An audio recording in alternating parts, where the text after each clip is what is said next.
It's Friday morning, the beginning of your weekend. You adjusted to the 4-day work week so fast, it's almost impossible to believe 5 days was ever considered standard. You're going to your favorite place today, the mall. The mall didn't used to be your favorite place, but now that it's a public space run by the city, it's great. It's where you take your Tai Chi class, for which you offer dana. It's where you buy or barter produce from the community greenhouse when you can't find what you wanted at the farmer's market. Today you are going with a group from your housing cooperative, taking the local light rail to get there. The greenhouse staff have done an excellent job this year. Kale and spinach wave cheerily at you from the planter boxes that run down the aisles as you pass the huge maker library with its public 3D printers. Even after the local hospitals and schools have bought up much of the season's crops, there's still a lot of good stuff left over. They use the local produce to serve healthy food to their patients, or in the free lunch programs that are standard now in schools across the district. This is the anchor institution model, where big local institutions are mandated to consume locally. The increased local demand for fresh produce has created a whole lot more supply, and regenerative agriculture thrives on the island now.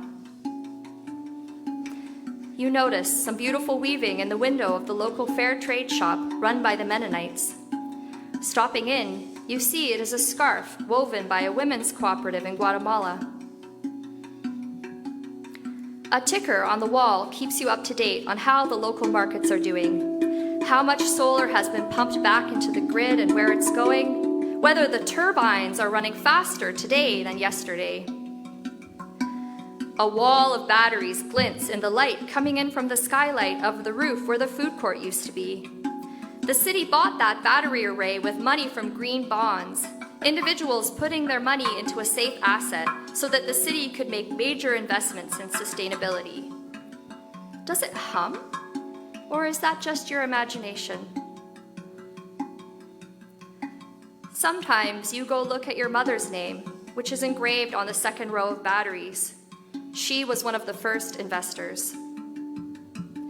Below her on the first row is a series of Lekwungen and Senchothan names, the people who were given the bonds as reparations. Money doesn't mean the same thing when things are so abundant, when universal basic services mean that people work more for passion than survival. But it's still nice to have sometimes. You might buy that scarf you just saw for your neighbor, whose birthday is coming up next week. You stroll along, where people used to avoid eye contact. You wave when you see the people you met at participatory budgeting last year, a chance for citizens to come together and set priorities for the city's budget. You see soccer moms from Fernwood, young tech entrepreneurs who work in offices downtown, bureaucrats enjoying a day away from the ledge. You don't usually go to the same concerts or restaurants as they do, but the mall is still a place where you see different kinds of people. When visitors from other countries ask, how did all this happen? It feels kind of hard to explain. Like most things, it was a combination of some long, slow burning and the occasional spontaneous combustion. Idle No More and Me Too and Black Lives Matter, plus years of organizing and the slower, more incremental work of policy development and advocacy. The words markets and trade are still an important part of our vocabularies, and we've harnessed their potential for good now that we no longer treat them as idols.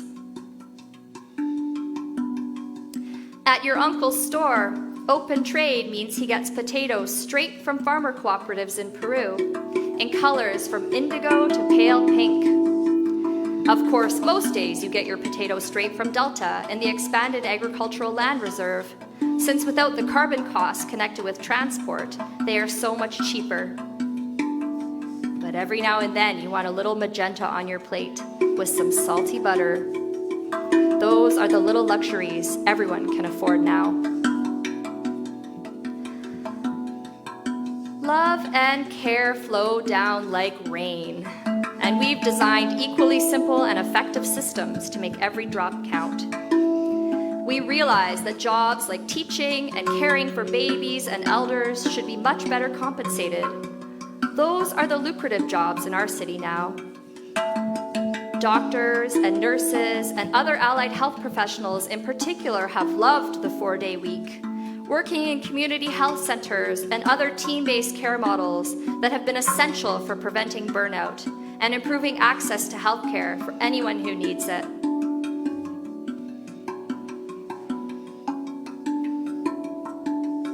On the days when you are lonely, you forget what a relative utopia this is. There is still no cure for cancer. Nothing will bring back the missing and murdered Indigenous women. You surrender to those feelings, which are no longer considered taboo. You could weep in public unashamed, but you go into the forest where the trees are your companions. A hiker crosses your path and hands you a handkerchief. Human nature hasn't changed. It's just become more obvious how malleable it always was, even after centuries of learned selfishness. This makes more sense now that we understand nature differently. Nature doesn't mean original and unchanging. It means skillfully evolving in every moment. We learned how to get inside that flow, to work with it, instead of letting our fear divert it to destructive ends.